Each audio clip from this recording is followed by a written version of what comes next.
Al oriente de El Salvador, estas montañas, cerros y ríos fueron testigos silenciosos de la masacre más grande de la historia contemporánea en Latinoamérica. Varias comunidades fueron el escenario del exterminio masivo.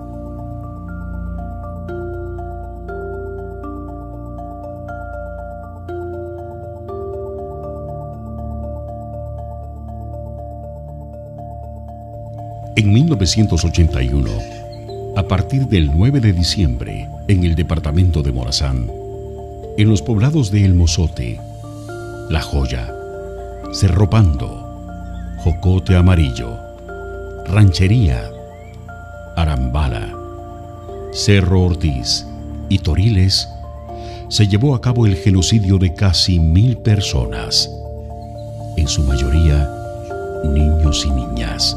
Estos nombres son la evidencia de cada familiar que durante mucho tiempo ha buscado la justicia y la verdad.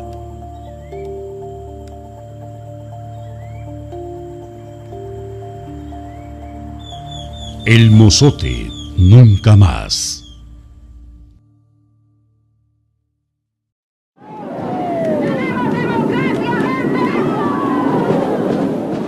El Salvador transitaba por una etapa de convulsión social a finales de la década de los 70, a consecuencia de la expropiación de tierras, políticas de represión y fraudes electorales que mantenían a militares en el poder.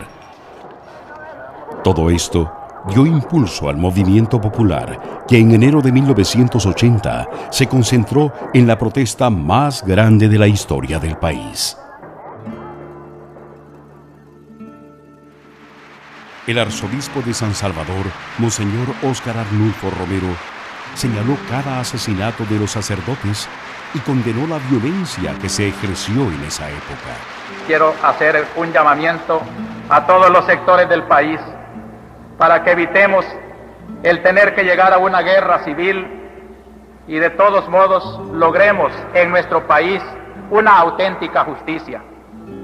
Para ello es indispensable que todos estemos dispuestos a compartir con los demás lo que somos y tenemos y a participar en la medida de nuestras posibilidades a crear esa estructura económico-política que de acuerdo con el plan de Dios favorezca equitativamente a todos los salvadoreños. Se volvió una luz de esperanza para los salvadoreños en medio de la represión. Sin embargo, el 24 de marzo de 1980, una bala silenció su voz. Mataron al arzobispo.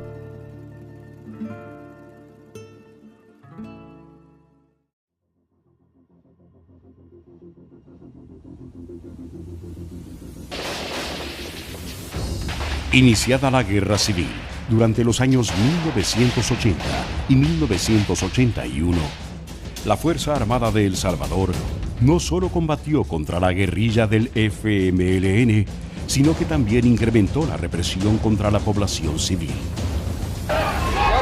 Quite la cámara, maestro. No la vaya a dar pedazo. Bajo la estrategia de tierra arrasada, desarrolló numerosas masacres contra comunidades enteras, asesinando en el campo a hombres, mujeres y niños. La política de tierra arrasada es una táctica militar que consiste en destruir absolutamente todo lo que puede ser de utilidad al enemigo.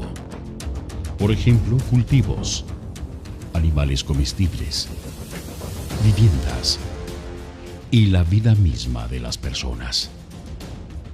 Surgen los batallones de infantería de reacción inmediata, conocidos como BIRI, entre estos el Arce, Bracamonte, Belloso, Atonal y Atlacatl.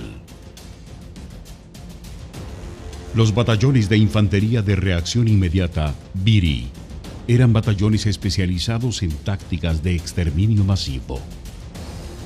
Fueron entrenados en la Escuela de las Américas en Panamá, con el financiamiento del gobierno de los Estados Unidos.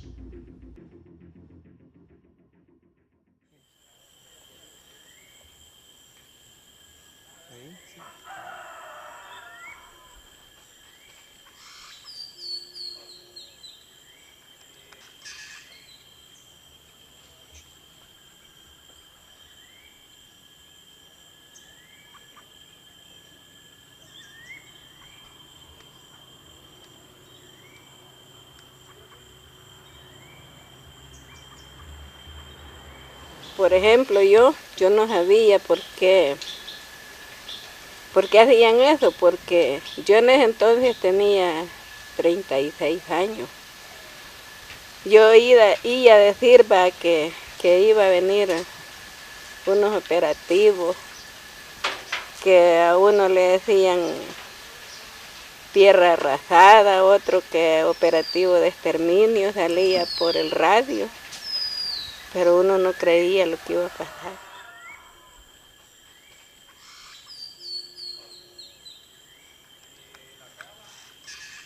Mi esposo aquí en Arambala, él la quiso matar. Pues mi suegra aquí me estaba cuidando del niño, del papá de él. Y me dijo, ella voy a ver la otra nuera que tengo en el mozote, me dijo, mañana temprano estoy aquí, me dijo ella. Vaya, se fue como a las 4 de la tarde, que nunca volvió. Ella ya murió con todas las hijas y los otros hijos de ella. Calculadamente, no voy a dar un dato exacto porque entre algunos sobrinos ni los conocía muy bien, pero hice la cuenta de 44 familias, entre hermanos, primos, tíos y sobrinos. Mi familia de mi esposa mataron allí 2 niños como este y una muchacha que ya está adoptada y la esposa, eran 4. Pero allí iba un niño que era nieto, que es hijo de esta zona, que usted está allí, mi familia. Y mataron a Israel, que era tío, también esos tíos míos eran varios. Hay 5 compañías de 125 efectivos que participan en la matanza, pero fundamentalmente es una de esas compañías y dentro de esas compañías una sección de 40 hombres, los efectivos que directamente ejecutan el exterminio de cientos de personas. El oficial sobre el terreno, identificado plenamente como el asesino directo, material, el carnicero del mozote, era el entonces mayor, que después llegaría a ser coronel Natividad de Jesús Cáceres Cabrera, integrante de lo que fue conocido muy famoso, que fueron muy famosos, ¿no? La Tandona de la Fuerza Armada, por supuesto bajo la supervisión personal de Domingo Monterrosa, que instala su puesto de mando en la población de Arambala y desde ahí dirige el exterminio.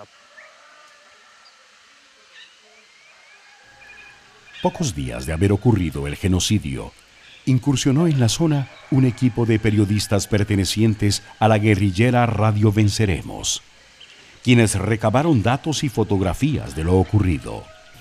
Yo entro de la zona de la Polleta, de la zona trasera de la iglesia, y la visión que tuve esa tarde fue de muchas casas humeantes, olores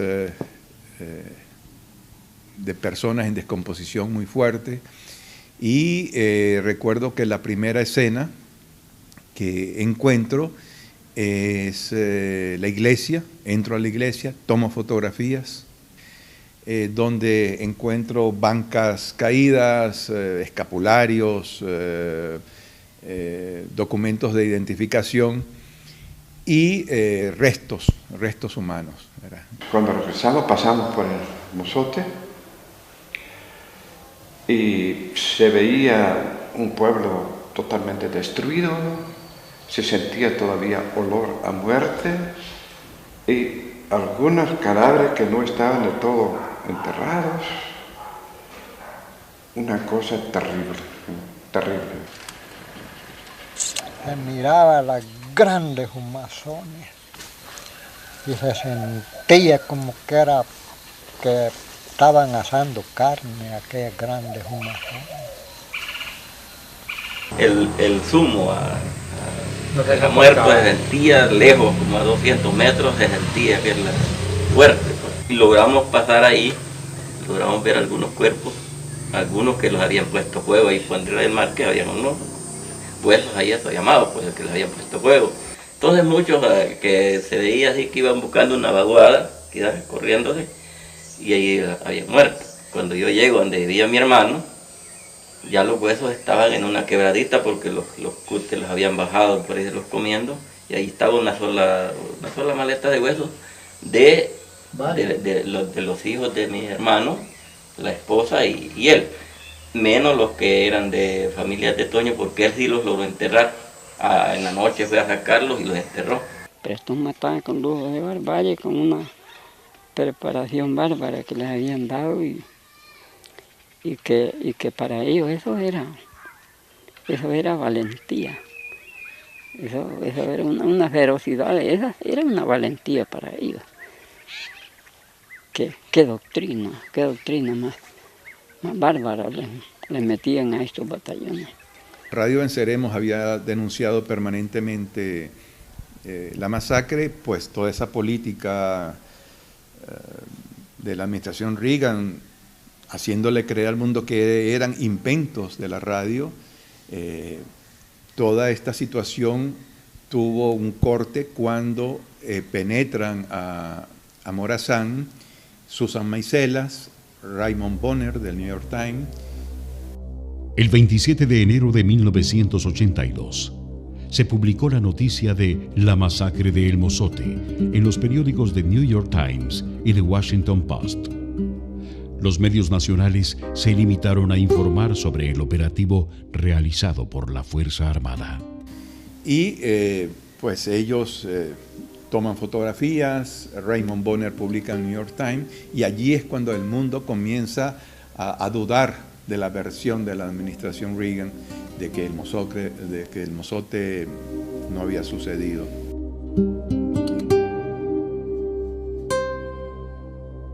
En aquel momento la masacre del Mozote fue negada por el alto mando de la Fuerza Armada, con el entonces ministro Guillermo García al frente.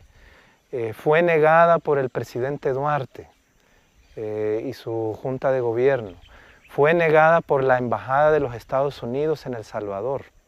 Y cuando el gobierno de los Estados Unidos debió defender la continuidad de la ayuda militar al gobierno de El Salvador, que se condicionaba por el Congreso de los Estados Unidos al respeto de los derechos humanos, también negó la masacre. Durante el gobierno estadounidense de Ronald Reagan, se financió a la Fuerza Armada salvadoreña con $1 millón diarios para reforzar estrategias contra insurgentes. Informe de la Comisión de la Verdad de la ONU. En El Salvador, la noticia y la denuncia se difundía a través de pocos medios de comunicación, mientras el resto, las corporaciones televisivas y radiales, así como los periódicos de mayor circulación, se convertían en cómplices de la masacre, guardando silencio, no investigando periodísticamente y promoviendo las versiones oficiales que negaban los hechos.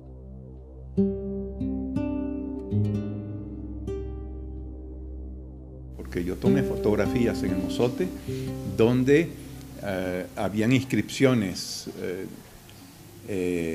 del batallón Atlacat que decía: por aquí pasó la segunda compañía del batallón Atlacat, y enviaban insultos a la insurgencia, ponían dibujos soeces y era la firma con orgullo de que por allí habían pasado estos señores. Que eso era patriotismo lo que andaban haciendo, que era patriotismo, una barbarie de esa naturaleza, que era un patriotismo. ¡Qué barbaridad! ¡Qué mentira más terrible, terrible!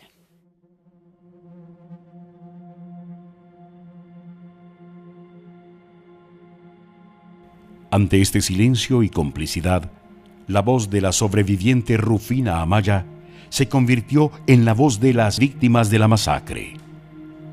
Rufina Amaya se armó de valor y comenzó a denunciar y a exigir justicia no solo para su familia, sino para aquellos niños y niñas, para las mujeres y demás víctimas de la masacre. Toda la gente aquí la sacaron por grupos a matarla a las otras casas, pues. Después que las mataban les ponían fuego, porque se miraban las hogatas de las casas prendidas. Bueno, cuando yo me sacaron, ¿verdad?, de la casa donde estaba, donde Alfredo Márquez, para donde Israel Márquez, bueno, yo lo que pude quedarme de último de la fila por estar peleando de mi niña de pecho, que yo no lo quería dar, porque pues sí, la tenían en los brazos y ellos querían que dejara a la niña, entonces me la quitaron entre 2 soldados y se la dieron al niño más grande. Entonces, pues sí, yo me fui llorando pues por mis niños que ahí los dejaban encerrados. La voz de Rufina Amaya, testigo de lo ocurrido, se convirtió en el fiel testimonio de denuncia a las atrocidades cometidas por el ejército salvadoreño. Ella salió como los 4 días de allí de nosotros. Ella salió desnuda, sin ropa. Rompió toda la ropa cuando iba saliendo para abajo en unos escalares. ¿Y cuando usted la vio? Ya la vi, que ya le había dado ropa a una señora allí, ya estaba bien techita, ya tanto de andar hambriando. Y los niños, ella habían elegido que no llevaba a los niños. Se los habían matado allí. Admiro esa valentía que ella tuvo de no gritar, de no y quedarse allí y aguantando ese dolor profundo de la muerte de sus niños. Porque una persona hasta conoce hasta el canto del gallo de su gallinero.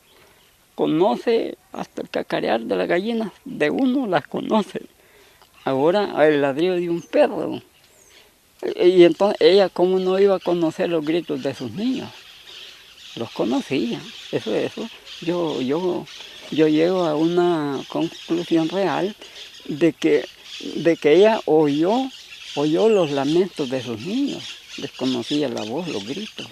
Cuando dije que le decía, mamá, me están matando. Ella vive entre nosotros. Pero ella vive en el recuerdo de cada uno de nosotros vive. Pude sentir el sufrimiento que ella llevaba en sí. Ella nunca recibió una terapia psicológica, pero a pesar de eso, su fe y el amor por la justicia, ella siempre luchó. Porque ella siempre dijo de que ella denunciaba la masacre del Mozote y la iba a denunciar hasta el último día de su muerte, porque ella quería justicia. Esa noche no hablaron sus pasos, pues sus pies descalzos debieron callar. Y perdió la mitad de su vida, pero no se heredó la verdad. Vio morir su familia querida, la paz y la alegría de su pueblo natal. Y aceptó hablar por los que cayeron y luchar por nuestra libertad. Y su voz que rompió el silencio ahora es eco de nuestra verdad. Sigue siendo el clamor de mi pueblo que aún exige por su dignidad. Las palabras de Rufina Amaya hoy nos hablan desde la humildad de los masacrados del Mozote. Es la voz que nunca callará.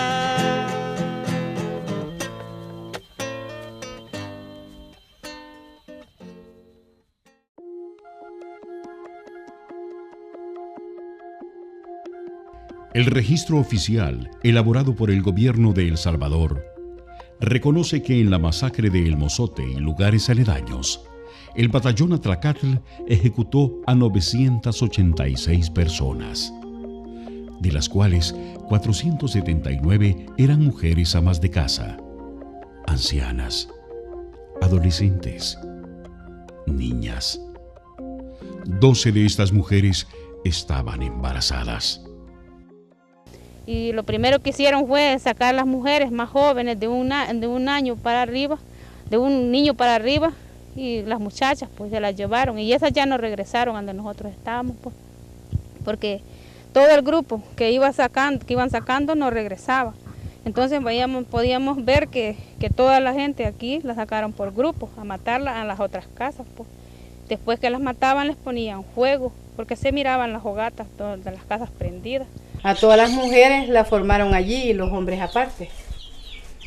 Y mataron primero a todas las mujeres, después mataron a los hombres y a las doncellas las subieron allí al cerro. Ese cerro le dicen el Cerro de la Cruz.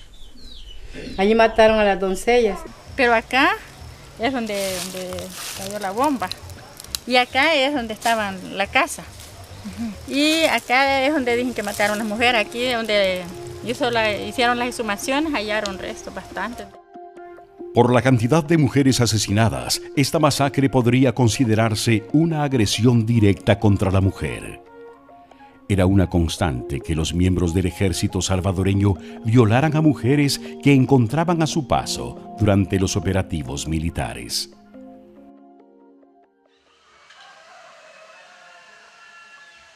Los niños del Mozote.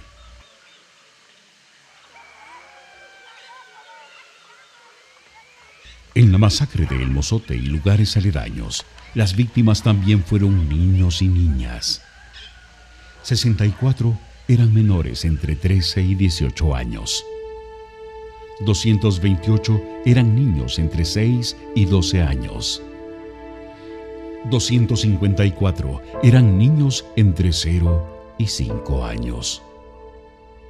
12 eran bebés no nacidos.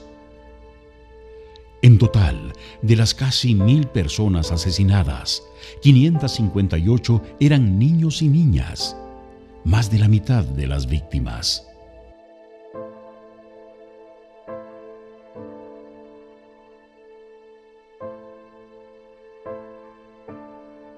De mi hermana, mi sobrinita, un sobrinito, un niño apenas un mes de nacido.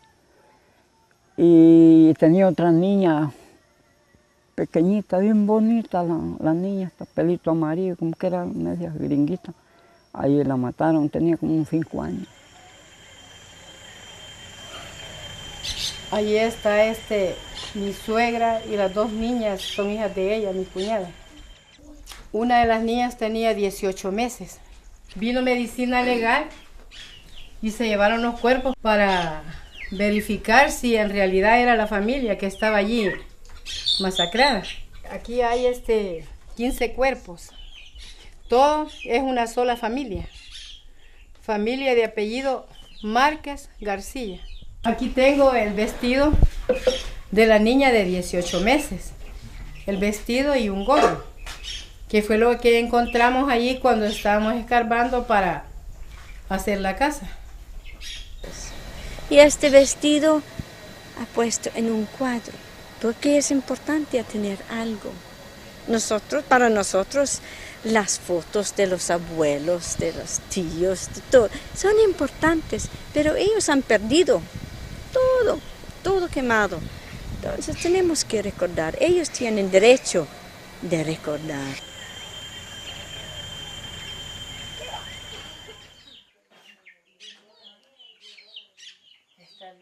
El batallón Atlacatl, dirigido por el coronel Domingo Monterrosa, actuó al pie de la letra con la estrategia militar de tierra arrasada. No tuvieron compasión con nadie, ni con mujeres embarazadas, amas de casa, madres e incluso ancianas. Igualmente, la brutalidad no perdonó a adolescentes, a niños y niñas, ni a los recién nacidos.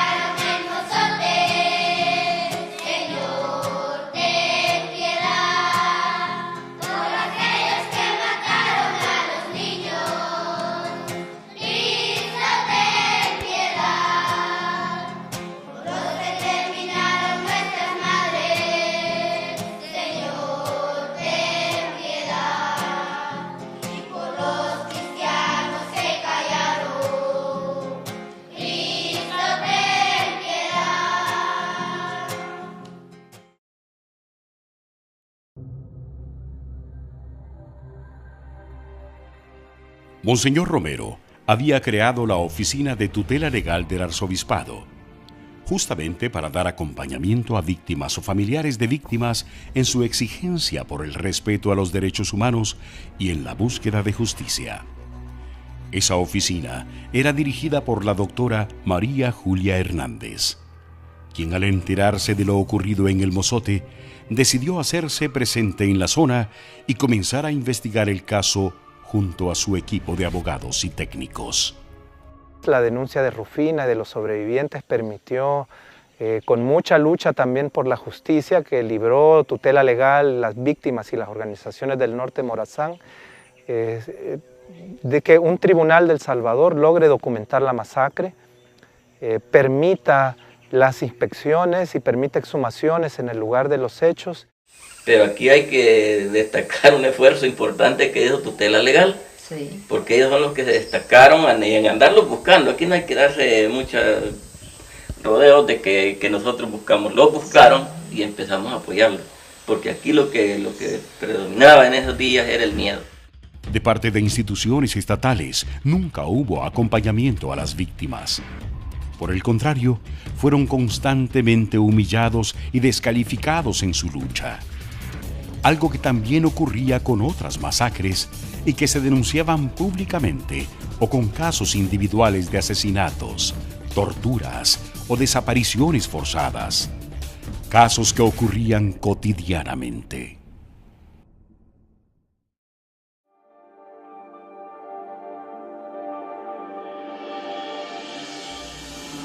El 16 de enero de 1992, la guerrilla del FMLN y el gobierno de El Salvador firmaron los acuerdos de paz que pusieron fin a la guerra civil salvadoreña.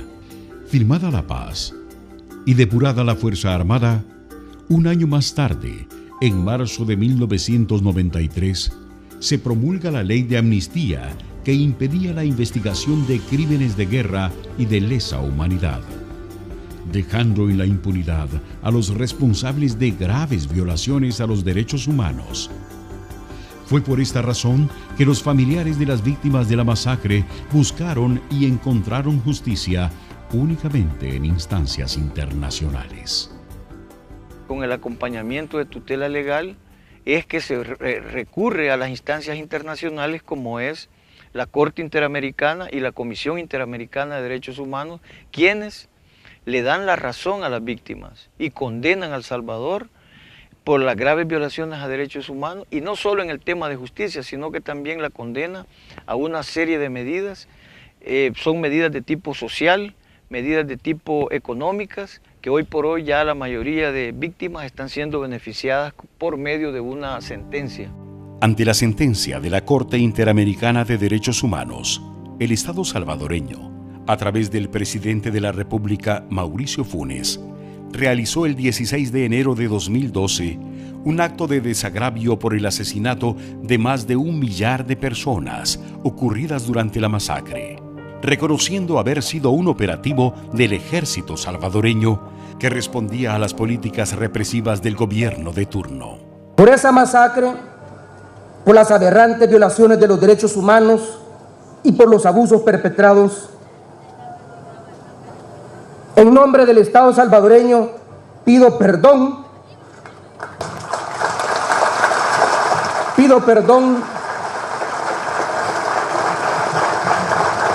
a las madres, padres, hijos, hijas, hermanos, hermanas que no saben hasta el día de hoy el paradero de sus seres queridos. Pido perdón al pueblo salvadoreño que fue víctima de este tipo de violencia atroz e inaceptable. Posteriormente, también se comenzaron a implementar medidas de reparación de tipo social a los familiares de las víctimas, lo cual implicó la elaboración de un registro oficial para identificar a los pobladores y las zonas donde habitan. En otros actos de reparación, el 16 de enero de 2016, el presidente Salvador Sánchez Serén también pidió perdón a todas las víctimas de la represión, destacando la necesidad de la búsqueda de la verdad, la justicia y la reparación a las víctimas para luego llegar al perdón. Asimismo, en el caso de la masacre El Mozote, una de las páginas más dolorosas de nuestra historia, hemos dado pasos importantes en el cumplimiento de la sentencia dictada por la Corte Interamericana de Derechos Humanos a favor de las víctimas y sus familiares. Por ello, quiero anunciar que dedicaremos este año nuevos fondos para continuar con el pago de indemnizaciones para los afectados tal como lo ordena la sentencia de la Corte. Ya están en marcha otras medidas de reparación, como los programas de atención y tratamiento integral de salud y otros para el desarrollo de estas comunidades.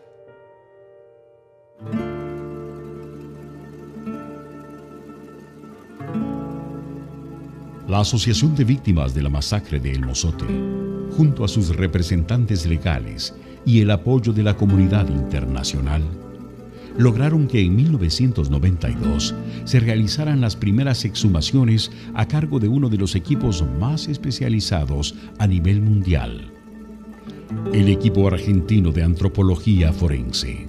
El equipo argentino llega a El Salvador en realidad y conoce sobre la masacre a partir del contacto con María Julia Hernández, ¿no? Que entonces directora de tutela legal, la oficina del arzobispado de San Salvador. Es ella quien informa al equipo y consulta sobre las posibilidades de documentar científicamente lo ocurrido en esta masacre. Esto año 1991. Que por primera vez el equipo llega a El Salvador a conocer sobre los hechos, a entrevistarse con los familiares de las víctimas, a recorrer los sitios como estos, y en el año 1992 se inician los primeros trabajos arqueológicos de recuperación de restos y evidencias de víctimas de la masacre. Y donde la prueba forense demuestra que se trataba de un crimen masivo, que no era niños que murieron en fuego cruzado, que no eran un cementerio clandestino de las guerrillas, como trataba de sostener todavía entonces el gobierno y las autoridades de medicina legal, sino que se trataba de una ejecución masiva extrajudicial, donde en una pequeña cabaña 24 tiradores exterminaron a muchos de estos niños, y después, para eliminar a los niños que todavía sobrevivían y se quejaban de las lesiones, tiran una bomba al centro de la pila de cuerpos de todos estos niños y le dan fuego a la cabaña.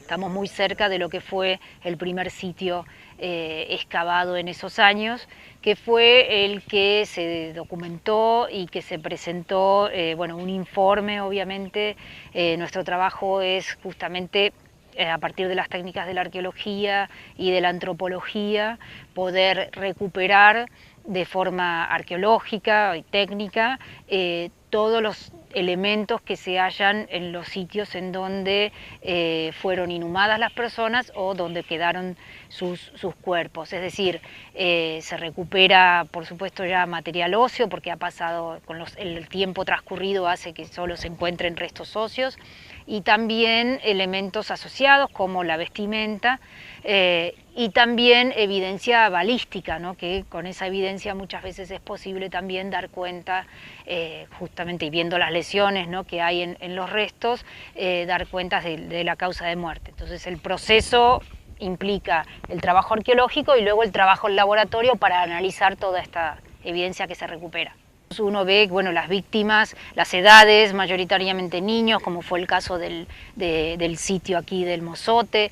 Entonces, de alguna manera, esta evidencia científica contrarresta esos discursos negacionistas, digamos, sobre los hechos. Los expertos argentinos descubrieron las pruebas del crimen. La evidencia científica irrefutable que la masacre era un hecho real, que las víctimas tenían la razón en su denuncia y que el silencio, complicidad y negación de parte del Estado y sus aliados era una estrategia de encubrimiento, como en otros tantos casos de graves violaciones a los derechos humanos. Esos testimonios desgarradores que cuentan estas familias lo conmueve a cualquiera. Y ahora, venir a visitar estos lugares donde están sus seres queridos, yo creo que para ellos es un proceso que viene como a cerrar un duelo.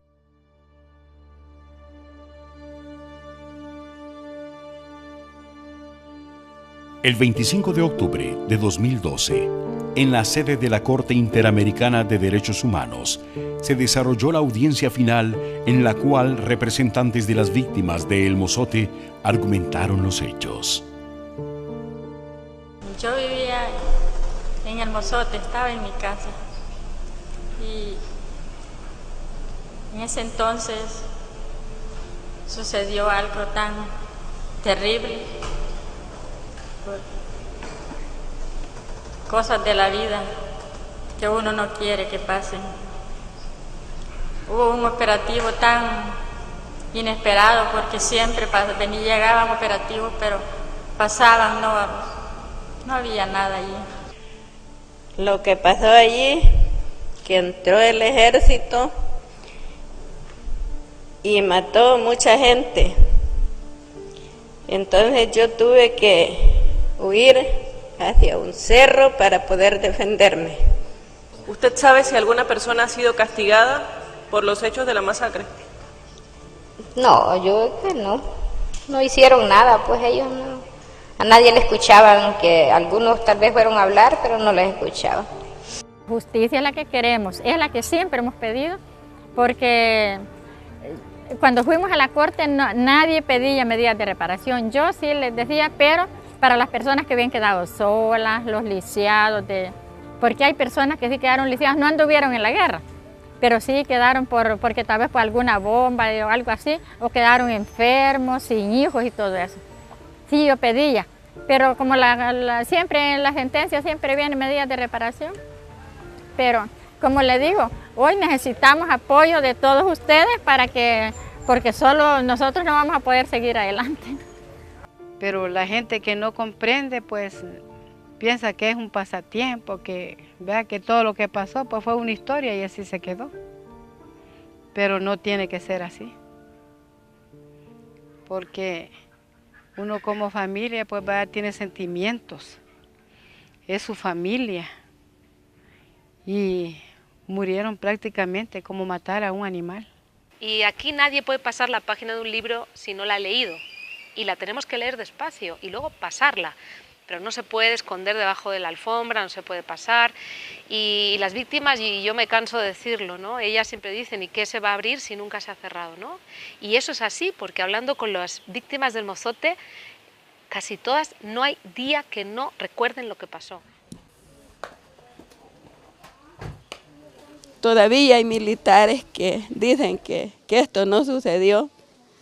Y a mí me consta haber ido hasta Ecuador a dar testimonios a nombre de la comunidad de aquí de La Joya y también de Cerro Pando, porque si uno no habla,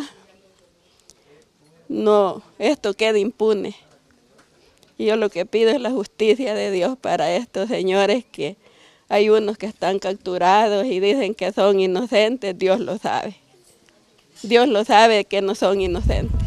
Estos son parte de nuestra familia. Edgar Martínez López Martínez, Joaquín López Martínez. Contra todo el poder político, económico y militar. Porque realmente los jueces, al principio, no querían ni oír las demandas. Era una cuestión como que nada había pasado, pues no se le ponía interés. Sería por temor o a saber.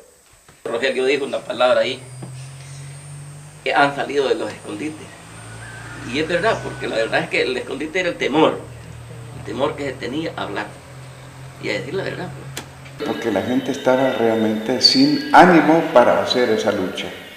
Bueno, pero ya luego la gente poco a poco va cambiando de mentalidad, va entendiendo mejor lo que había pasado. A mí me pegaron una buena reprendida en el juzgado cuando yo fui a declarar esto, porque fui a declarar lo que oí y vi, ¿verdad? Me dijeron que por qué no habíamos ido en el momento, no estuviera contando la historia. Le dije, como le digo, yo no tengo miedo, no estuviéramos contando esta historia. Le dije, si nos hubiéramos dejado agarrar, hubiéramos venido aquí, que capaz, ¿cómo nos iban a dejar entrar, hombre? Y la verdad es que nosotros como salvadoreños hemos sufrido, uno mejor que otro, ¿verdad? Y por lo tanto es interesante tomar en cuenta este trabajo, ¿verdad?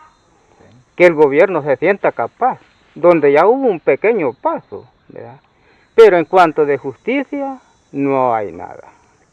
que haya habido. Y sí es decepcionante ver hasta este momento todo lo que se ha hecho, ¿verdad? Murió Rufina Maya, ya murió también María Julia, que era de tutela legal. Son personas que lucharon por esto y todavía ya pasaron todos estos tantos años y no se ve todavía eso, ¿verdad? Es decepcionante, muchas veces doloroso, ¿verdad?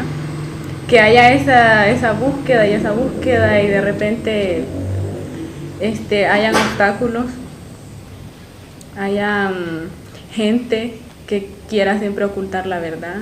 La deuda más grande que se tiene es en el aspecto de la justicia, por las razones que se conocen. Porque se trata de enfrentar con los malhechores de este crimen. Si uno de la Fuerza Armada llega al mozote y pide perdón, la gente lo va a abrazar. La gente no es rencorosa. La gente está dispuesta a abrirse al perdón y a la reconciliación. Somos hermanos y hermanas. Este era crimen de lesa humanidad, no importa su color, su raza, su nacionalidad. Le toca a usted responder, hacer algo como ser humano. Pidiéndole a Dios uno sale adelante. Yo por eso le digo a la gente que Dios es bueno con uno, pidiéndole de corazón, porque eso que pasamos no es fácil y son heridas que no van a sanar nunca quizás. En julio de 2016 se deroga dicha ley de amnistía, lo que permitió a los representantes legales de las víctimas reabrir el caso. A 36 años de ocurrida la masacre, los habitantes de El Mozote y lugares aledaños continúan ejemplarmente la búsqueda de la verdad y su derecho a la justicia y reparación.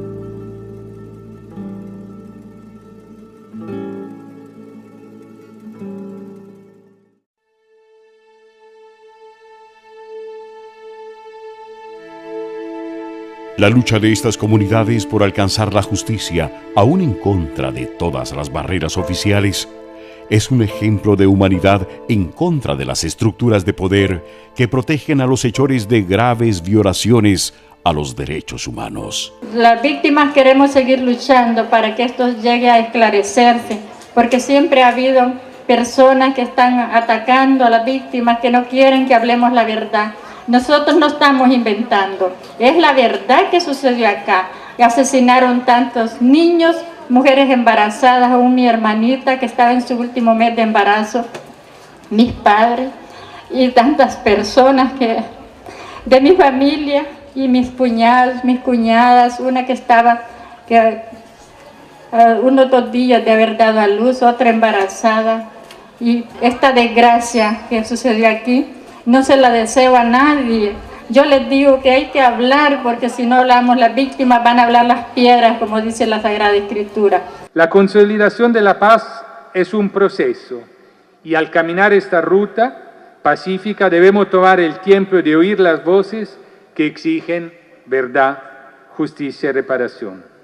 Y a las instituciones del Estado, además de oír, tienen la obligación de dar respuestas en línea con las obligaciones internacionales en materia de derechos humanos. Y pues solo quiero manifestar que si en este caso se pusiera el mismo ánimo que en otros casos que se investiga, pues tendríamos una buena administración de justicia. El no hacer justicia, el dilatar la justicia, también es corrupción. Una comunidad que lucha en contra de la impunidad, un pueblo que resurge de las cenizas y que ahora, en su día a día, también le sonríe a la vida, con esperanzas de un futuro mejor para todas y todos. Yo entiendo que la guerra ha dado una sacudida fuerte al pueblo, al país, de tal manera que estamos nosotros en un carril diferente. Falta mucho por hacer, por supuesto, pero como que ya vamos poquito a poquito acercándonos. No hay personas aquí que no han perdido familia, pero aquí está haciendo vida nueva siempre. Son comunidades que simbolizan la esperanza, la derrota y el aplastamiento total en el momento del genocidio, y fueron capaces de levantarse y de construir de nuevo comunidad, de nuevo tejido social, sin volverse comunidades violentas y volviéndose comunidades productivas, pacíficas. Da mucha esperanza, ¿verdad? Que hay gente que le interesa la vida, que le interesa la justicia, porque es la manera de vivir, ¿verdad? Porque seguramente buscan que todos seamos iguales, ¿verdad? No se rinde. Sí me voy a cansar porque ella no tenga capacidad, pero eso ya es capacidad humana, la capacidad espiritual siempre la va a vivir. Y esa me la voy a llevar para estarla derramando allá para abajo. Sí. Sí, y va a seguir luchando. Y tenemos que aplaudir a esta comunidad porque ha recuperado la vida. Entonces, ellos pueden decir, el Mozote, nunca más.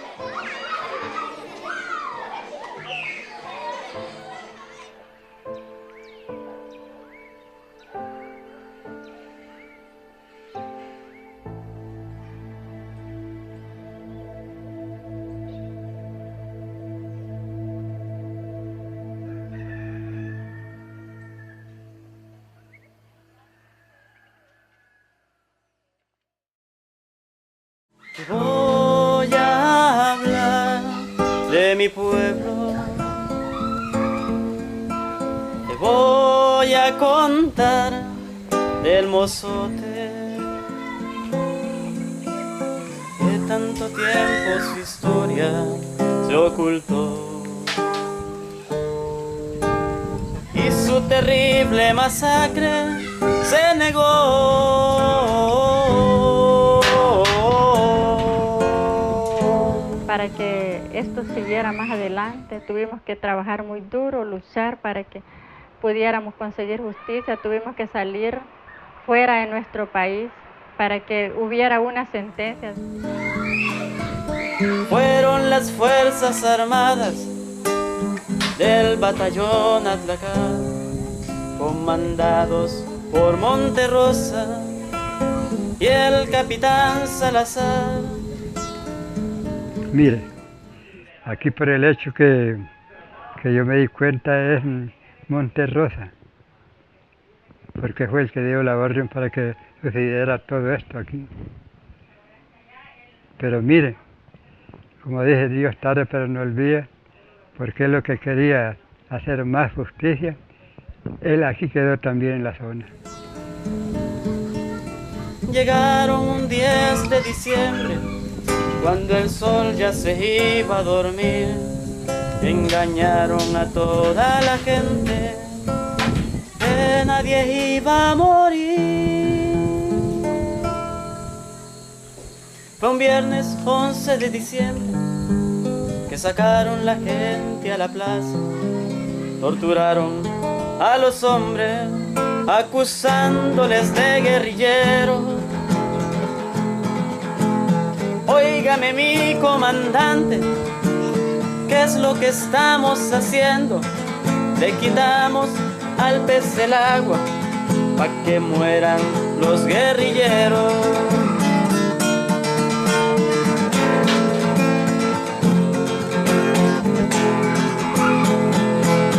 Dicen que entre las montañas se oyeron los gritos que daba terror, que violaron a la cipota y la masacre empezó.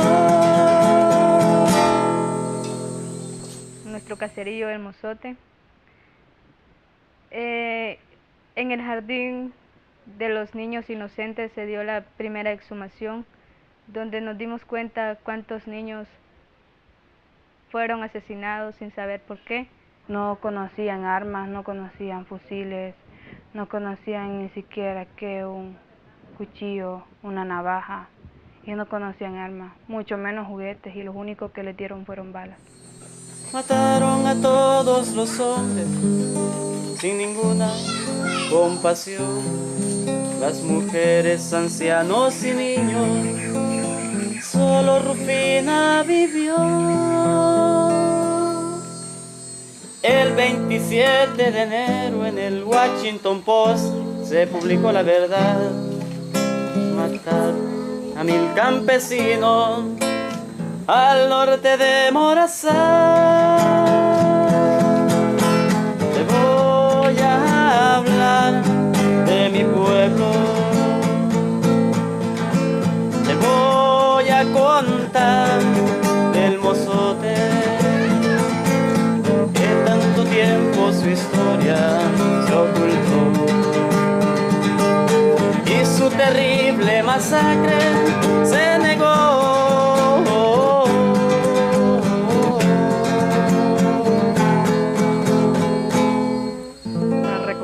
De las comunidades se ha hecho con el esfuerzo de ayudas internacionales y así se ha ido reconstruyendo, y nosotros siempre luchando para seguir adelante. Para nosotros los jóvenes del Mozote es importante no olvidar lo que es la memoria histórica, lo que pasó en un 11 de diciembre de un año 1981. Es el pueblo más grande, ¿verdad? Más bello, y se le ha maltratado.